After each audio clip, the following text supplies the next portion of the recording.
हमारा प्रश्न और हमारा काम ही है कि उनको कंफ्यूज करना, क्योंकि हम तभी तो उनकी गहराई को हम लोग भांप सकेंगे, उनके मेरिट को हम भांप सकेंगे।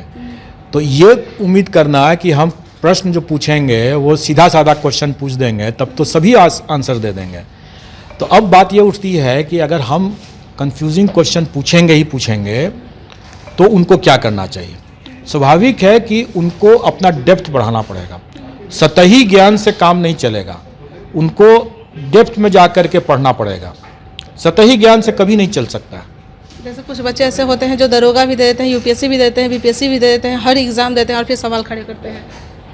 नहीं, वो स्वाभाविक है कि वो अपने अपने विकल्पों को, अपने ऑप्शंस को मैक्सिमाइज करने का कोशिश करते हैं, क्योंकि अगर यहाँ नहीं होगा तो कहीं और होगा, कहीं और होगा, उसमें कोई हर्ज की बात नहीं है। तो हर किसी का अलग होता है, होता ही है, होना ही है, स्टैंडर्ड भी अलग होगा।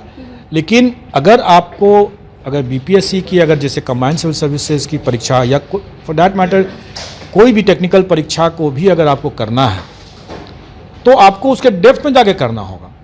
ऐसा नहीं कि एकदम क्लियर कट आंसर अगर देना होगा तो अगर आप आसानी से दे सकते हैं तो और भी लोग दे देंगे, तो जब और भी लोग दे देंगे तो फिर आपका कैसे होगा, और लोगों का भी हो जाएगा। इसलिए समझने वाली बात है कि क्वेश्चन हमेशा डिफ़िकल्ट ही आना चाहिए और लोगों का प्रिपरेशन जो है इन डेप्थ होना चाहिए, सतही ज्ञान से फ़ायदा नहीं होगा। सर पारदर्शिता की बात कही जा रही है, तो क्या ये भी एग्ज़ाम ऑनलाइन आप लोग फिर बाद में लीजिएगा, कभी होने की संभावना है? देखिए, भविष्य में तो बहुत कुछ हो सकता है। निकट भविष्य में मैं नहीं समझता हूँ कि हम लोग अभी ऑनलाइन करेंगे, लेकिन भविष्य तो परिवर्तन की बात ही है।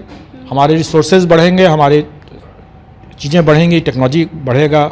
जैसे मैंने अभी थोड़ी देर पहले कहा कि एआई टूल से भी इवैल्यूएशन की बात हो सकती है, भविष्य में होना है। भविष्य में तो चेंज होना ही है, कभी ना कभी ये ऑनलाइन भी आ ही जाएगा यहाँ। निकट भविष्य में मैं अभी इसको फोर्सी नहीं कर रहा हूँ, क्योंकि अभी उसमें जो कठिनाई है, क्योंकि कंप्यूटर के अंदर में जो चीज़ हो रहा है वो किसी को दिखता नहीं है। मैंने पहले भी बहुत बार कहा है कि पर्दे के सामने जो चीज़ हो रहा है वो आप सबके नज़र में है, सब लोग उसको ठीक कर सकता है। पर्दे के पीछे जो चीज़ हो रहा है वो पता नहीं चलता है। और कंप्यूटर के अंदर में क्या सॉफ्टवेयर है और किस तरह से उसको हैक किया गया है, चाहे सॉफ्टवेयर से या हार्डवेयर से, ये पता करना बहुत मुश्किल है। अभी आप लोगों ने एक पेपर में देखा भी होगा, किसी परीक्षा में किसी पेपर में निकला भी था कि कैसे हार्डवेयर को हैक करके, मैनिपुलेट करके वो किया गया था। तो जब तक हम लोग उस लेवल तक नहीं पहुंच जाते हैं तब तक इस तरह की परीक्षा को हम फुल कॉन्फिडेंस के साथ कह सकें कि ऐसा हम कर ही देंगे, ये अभी थोड़ा हमारे लिए प्रीमैच्योर है। सर तो आदमी भरोसा किस पे करे?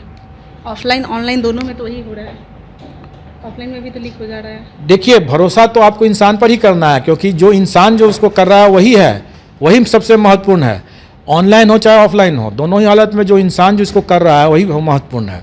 अगर वहाँ ऑनलाइन परीक्षाओं में भी सिस्टम में प्रॉब्लम नहीं है, जो उसको संचालित करने वाले लोग हैं उनमें प्रॉब्लम है, उसी तरह से ऑफलाइन में भी वही बात है। तो अगर हम अपने ऑनलाइन परीक्षा में या ऑफलाइन परीक्षा में अगर ख़राब लोग रहेंगे सम्मिलित, तो स्वाभाविक है कि ख़राब ही होगा रिज़ल्ट। लेकिन अगर अच्छे लोग रहेंगे तो स्वाभाविक है कि ईमानदारी से और पूरी पारदर्शिता बरतते हुए रिजल्ट्स आएंगे।